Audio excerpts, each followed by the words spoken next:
तो भैया आज की इस वीडियो में हम कुछ मिनटों में ही active voice and passive voice को इतना इजी बना देंगे कि आप लोग बिना सोचे ही उसका सही आंसर लिख देंगे या बता देंगे। तो ये इस वीडियो को एंड तक जरूर देखना है। ये वीडियो सबसे ज्यादा धमाकेदार होने वाली है क्लास 10th, क्लास 12th और क्लास 9th और क्लास 11th के लिए भी बहुत ही धमाकेदार वीडियो होने वाली। इस वीडियो में आप लोग active voice and passive voice को बिल्कुल अच्छी तरीके से समझ लेंगे। इसमें 6 या 7 ट्रिक्स हैं जिसको आप लोग अप्लाई करेंगे तो active voice and passive voice को बहुत आसानी तरीके से समझ लेंगे, जिसमें से 6th नंबर और 7th नंबर सबसे ज्यादा easy active voice and passive voice की ट्रिक है। तो इस वीडियो को शुरुआत से जरूर देखना और जब तक अगर आप लोग शुरुआत की ट्रिक्स को नहीं देखेंगे तब तक आप लोगों को 6th और 7th भी समझ नहीं आएगी। तो वीडियो को शुरुआत से जरूर देखना। मैं आपसे रिक्वेस्ट करता हूं, अगर आप चैनल पहली बार आए हो चैनल को सब्सक्राइब जरूर कर दें, वीडियो अगर पसंद आए वीडियो को लाइक जरूर कर दें। चलते हैं अपनी वीडियो की तरफ बिना किसी देरी से। ट्रिक नंबर 1 देखो, ट्रिक नंबर 1 क्या है। ट्रिक नंबर 1 में ज्यादा कुछ नहीं है, ये बेसिक ट्रिक आप माने, बेसिक ट्रिक है। ये बेसिक ट्रिक है जिसमें आपको थोड़ी सी चीजें समझनी, जैसे एक्टिव वॉइस क्या होता है, किस चीज पर कार्य करता है, और पैसिव वॉइस किस चीज पर कार्य करता है। देखिए, एक्टिव वॉइस जो होता है वो सब्जेक्ट पर कार्य करता है, वो सब्जेक्ट पर कार्य करेगा, सब्जेक्ट पर काम करता है, सब्जेक्ट पर काम करता है। और पैसिव वॉइस जो है वो ऑब्जेक्ट पर काम करता है, ऑब्जेक्ट पर काम करता है, काम करता है। देखिए, अगर ऑब्जेक्ट ही नहीं होगा तो पैसिव वॉइस ही नहीं बनेगी, ठीक है। तो हम सबसे पहले इसको एग्जांपल देख लेते हैं कि किस तरीके से बनाते हैं। सिंपल सा जो रूल है एग्जांपल में, कुछ नहीं है। Ram eats an apple, Ram eats an apple, ये हमने बनाया है। इसमें हमारा ऑब्जेक्ट क्या है, इसमें ऑब्जेक्ट है एन एप्पल, ठीक है। सब्जेक्ट, ये सब्जेक्ट है, ये सब्जेक्ट है, ये वर्ब है, ये हमारा ऑब्जेक्ट है। हमेशा ये ध्यान रखिए, जब भी हम पैसिव वॉइस बनाएंगे तो वर्ब की थर्ड फॉर्म का हम यूज करेंगे, वर्ब की थर्ड फॉर्म का यूज करेंगे। तो किस तरीके से बनाएंगे इसको, तो सबसे पहले हम लेंगे एन एप्पल, फिर उसके बाद एप्पल एक है तो इज, ईट की ईटेन, बाय राम का राम हो जाएगा, ठीक है। इस तरीके से इसको मैं बताऊंगा कि आपको यहां पर इज आर एम ये कैसे लग गया। ये प्रेजेंट इंडेफिनिट टेंस है या प्रेजेंट कॉन्टिन्यूअस हो गया। देखिए, सिंपल सा तरीका है कि जब भी हम सेंटेंस बनाएंगे आप इसमें देखेंगे जो सब्जेक्ट के द्वारा एप्पल को खाया जा रहा है, मतलब सब्जेक्ट जो कार्य कर रहा है वो खाने का, मतलब एप्पल खा रहा है। और यहां पर क्या हो गया, एप्पल खाया जा रहा है सब्जेक्ट के द्वारा, मतलब इसके द्वारा, राम के द्वारा एप्पल खाया जा रहा है, तो उसमें हम इसको यूज करते हैं। वीडियो थोड़ी सी लंबी होगी तो वीडियो को बिल्कुल ध्यान से देखना, बहुत ही सरल तरीके समझ में आएंगे। क्या मैंने बताया कि राम यानी सब्जेक्ट है, सब्जेक्ट के द्वारा ऑब्जेक्ट यानी एप्पल खाया जा रहा है। जब हम ऑब्जेक्ट को सब्जेक्ट बनाते हैं तो ऑब्जेक्ट खाया मतलब एप्पल खाया जा रहा है राम के द्वारा। ये जो बाय होता है, बी वाई, इसको हम द्वारा लिखते हैं, हिंदी में द्वारा लिखते हैं, मतलब इसके द्वारा कार्य होगा, ठीक है। तो इसका आप पहले स्क्रीनशॉट कर लीजिए, बहुत ही इजी है, दोबारा समझ लीजिए। एक्टिव का मतलब क्या होता है, सब्जेक्ट पर कार्य करता है। एक्टिव वॉइस हमेशा सब्जेक्ट पर कार्य करता है और पैसिव वॉइस हमेशा ऑब्जेक्ट पर कार्य करता है। उसी तरीके से समझाया, इसका आप स्क्रीनशॉट कर लीजिए एक बार। मैंने अभी आपको क्या समझाया, एक्टिव वॉइस जो कार्य करता है वो सब्जेक्ट पे कार्य करता है और पैसिव वॉइस जो कार्य करता है वो ऑब्जेक्ट पे काम करता है। तो इसी तरीके से हम देखते हैं ट्रिक नंबर 2। ट्रिक नंबर 2 क्या है, फॉर्मूला। इसका फॉर्मूला क्या है, बहुत से लोग बोलते हैं active voice and passive voice का फॉर्मूला क्या है। आज मैं आपको active voice and passive voice का फॉर्मूला दूंगा। देखिए, सबसे पहले हम देखेंगे एक्टिव वॉइस का फॉर्मूला। एक्टिव वॉइस का फॉर्मूला क्या है कि सबसे पहले लिखते हैं हम सब्जेक्ट, फिर लिखते हैं हम मतलब हेल्पिंग वर्ब, हेल्पिंग वर्ब, फिर वर्ब लिखते हैं, वर्ब कोई सी भी लिख सकते हैं वर्ब, उसके बाद क्या आता है ऑब्जेक्ट।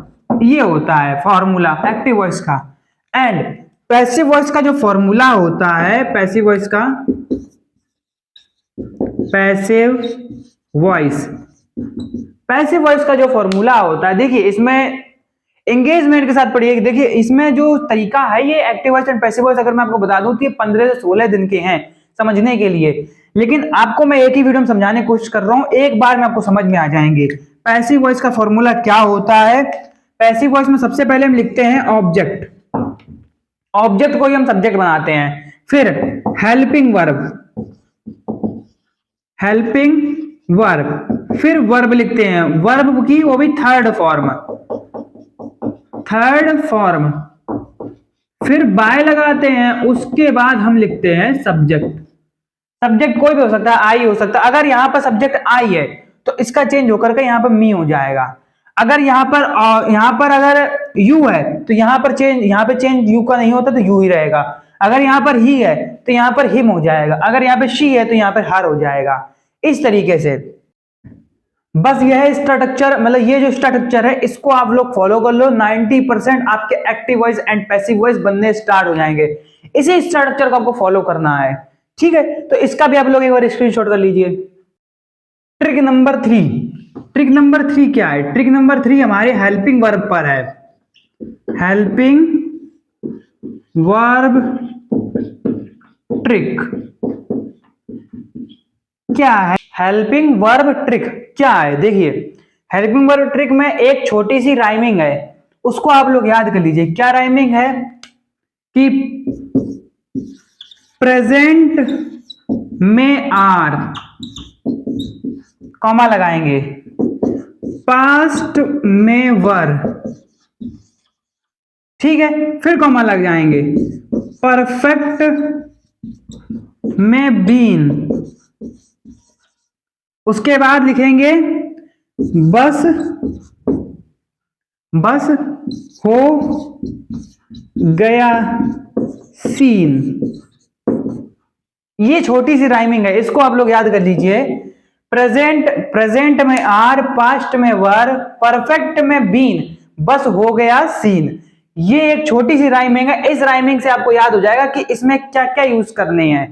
देखिए अगर आपको passive active voice and passive voice नहीं पता है कि कितने टाइप से बनते हैं, मैं बता देता हूं। Active voice and passive voice बनते हैं प्रेजेंट इंडेफिनिट के, प्रेजेंट कॉन्टिन्यूअस के और प्रेजेंट परफेक्ट के।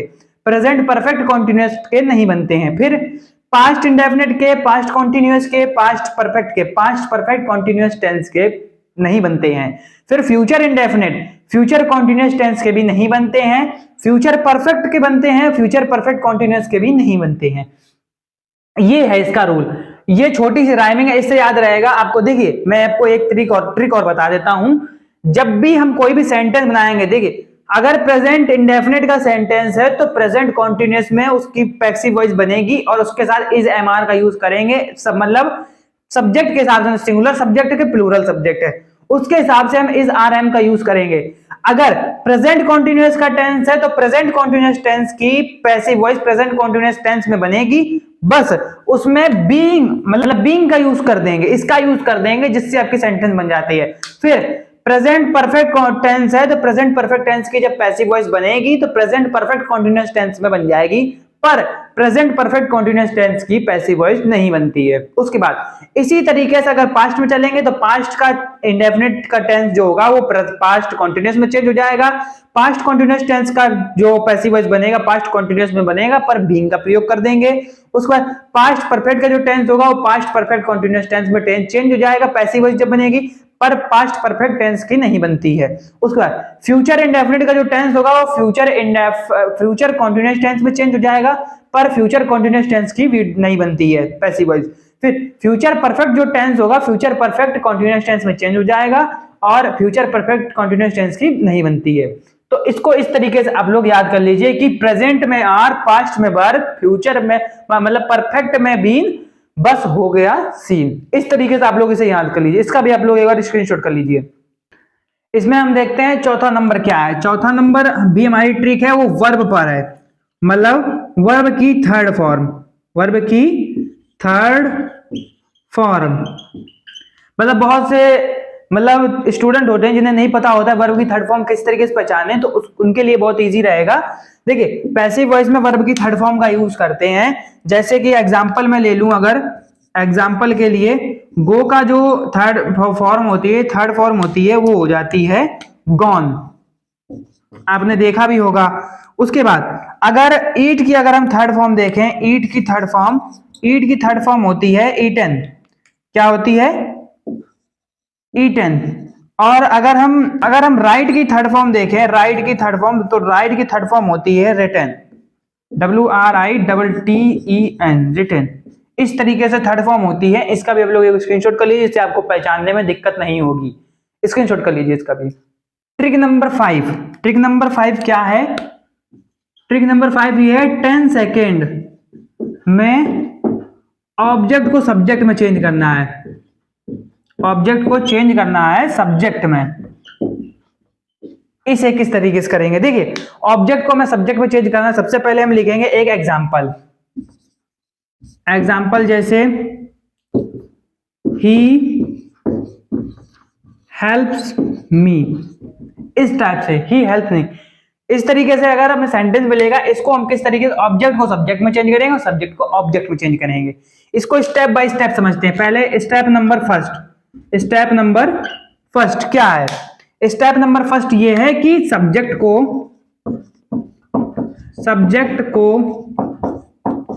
ऑब्जेक्ट में बदलना होगा। ठीक है, ऑब्जेक्ट को सब्जेक्ट में बदलना होगा। उसके बाद सेकेंड स्टेप क्या है? स्टेप नंबर सेकेंड ये है कि हेल्पिंग वर्ब का यूज करना होगा। ठीक है, हमें सेंटेंस देख करके ही हमें हेल्पिंग वर्ब का यूज करना होगा। स्टेप नंबर थर्ड क्या है कि हमें वर्ब की थर्ड फॉर्म का यूज करना होगा, वर्ब की थर्ड फॉर्म का यूज करना होगा। स्टेप नंबर 4, ऑब्जेक्ट को सब्जेक्ट में बदलना होगा। यहां पे गड़बड़ हो गया,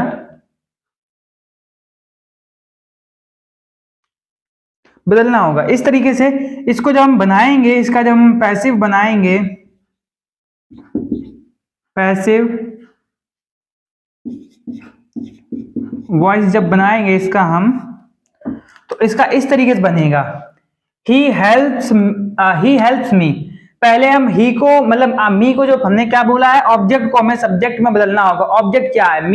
मी को हम आगे लेके आएंगे, आई हो जाएगा। मी का चेंज हो जाता है आई में, हम लिखते भी जाएंगे साथ साथ, मी का आई में चेंज हो। उसके बाद यहां पर क्या है? हेल्प्स, यानी वर्ब प्रेजेंट इंडेफिनिट टेंस का यूज हुआ है, प्रेजेंट इंडेफिनिट टेंस का यहां पर यूज हुआ है। इसको हम प्रेजेंट कॉन्टिन्यूअस टेंस में चेंज करेंगे, तो आई के साथ क्या यूज होता है? एम। यहां पे क्या हेल्पिंग वर्ब का यूज करना होगा, तो यहां पर हम यूज करेंगे एम। उसके बाद हेल्प्स, यहां क्या लिखा है? वर्ब की थर्ड फॉर्म का यूज करना होगा। हेल्प्स का हो जाता है हेल्प्ड। क्या हो जाएगा? हेल्प्ड। उसके बाद हमें ऑब्जेक्ट को मतलब सब्जेक्ट को ऑब्जेक्ट में चेंज करना पड़ेगा, लेकिन हमें पहले बाय, उसके बाद हमें सब्जेक्ट को करना पड़ेगा। तो हम क्या लिखेंगे यहां पर? बाय ही है, ही का हो जाता है हर, सॉरी हिम, ही का हो जाता है हिम, इस तरीके से कुछ हो जाएगा। इसका भी आप स्क्रीनशॉट कर लीजिए। तो ये है हमारी 6th ट्रिक। इस ट्रिक में कुछ नहीं है, इस ट्रिक में हमें कुछ सेंटेंस दिए गए हैं जो कि एग्जाम में सबसे ज्यादा पूछे जाते हैं। यही तरह के सेंटेंस आते हैं, बहुत सिंपल आते हैं। ये सेंटेंस बोर्ड एग्जाम में पूछे गए हैं, चाहे सीबीएसई बोर्ड हो, चाहे यूपी बोर्ड हो, चाहे हरियाणा बोर्ड हो। ये सभी से मैंने लिए हैं, सभी सेंटेंस, सभी बोर्ड से मैंने सेंटेंस उठाए हैं। बहुत से सेंटेंस मुझे कॉमन मिले थे, जिनमें से मैंने 4 सेंटेंस आपको कॉमन ये दिए हैं, सब सबसे ज्यादा पूछे गए हैं। क्या है फर्स्ट नंबर? Active voice. यहाँ पे जो ए लिखा है वो एक्टिव वॉइस है, पी लिखा है पैसिव वॉइस है। एक्टिव वॉइस फर्स्ट क्या है? They speak English, they speak English. Passive voice में क्या बनाया हमने? इंग्लिश को सबसे पहले लिया, इंग्लिश, फिर the is spoken by them, क्योंकि ये जो है ये प्रेजेंट इंडेफिनिट का टेंस था, इसको हमने प्रेजेंट कॉन्टिन्यूअस टेंस में चेंज कर दिया। सेकंड क्या है active voice? She wrote a letter, she wrote a letter. ये सेंटेंस क्या है? ये पास्ट इंडेफिनिट टेंस है, इसको जब हम चेंज करेंगे पैसिव वॉइस में, अ लेटर पहले हमने उठाया, a letter was written by her, written by her. Active voice third क्या है? They are watching a movie, they are watching a movie. ये क्या है? प्रेजेंट कॉन्टिन्यूअस टेंस का ये सेंटेंस है। पैसिव वॉइस बनाएंगे तो a movie is being watched by them, a movie is being watched by them, a movie is being watched by them. उसके बाद एक्टिव वॉइस फोर्थ नंबर है, he has completed the work, he has completed the work. Passive voice जब बनाएंगे the work, पहले the work लिया, has been completed by him. ठीक है, अब हम देखते हैं 7th ट्रिक की तरफ। 7th ट्रिक हमारी क्या बताती है? देखिए 7th ट्रिक ज्यादा कुछ नहीं बताती है, मैं अगर आपको बता दूं 7th ट्रिक में ज्यादा नहीं है कुछ भी। इसको हम यहां से थोड़ा सा पार्ट में डिवाइड करते हैं। 7th ट्रिक में ये है कि अगर सब्जेक्ट नहीं, अगर ऑब्जेक्ट नहीं, अगर ऑब्जेक्ट नहीं तो सेंटेंस नहीं बनेगा, सेंटेंस नहीं बनेगा।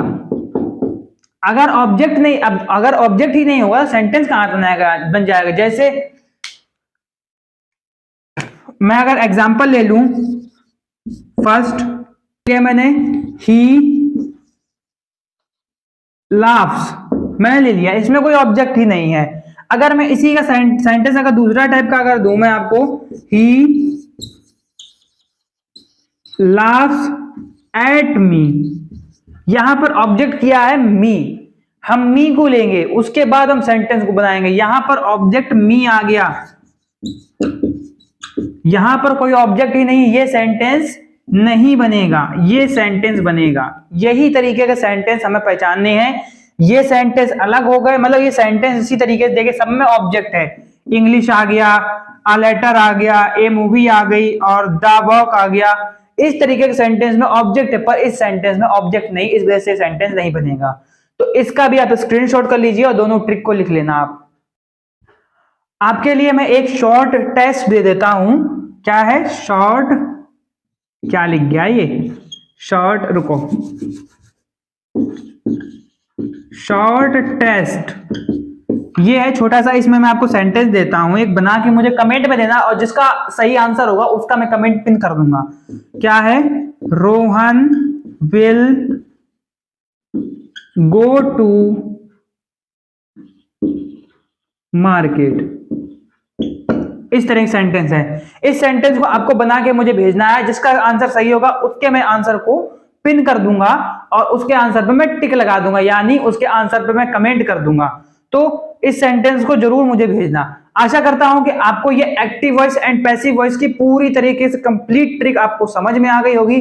अगर आपको वीडियो समझ में आ गई हो तो वीडियो को लाइक कर देना, चैनल पहली बार आए हो चैनल को सब्सक्राइब जरूर कर दें, जिससे ऐसी ही इंफॉर्मेटिव ट्रिक्स आपको मिलती रहेंगी।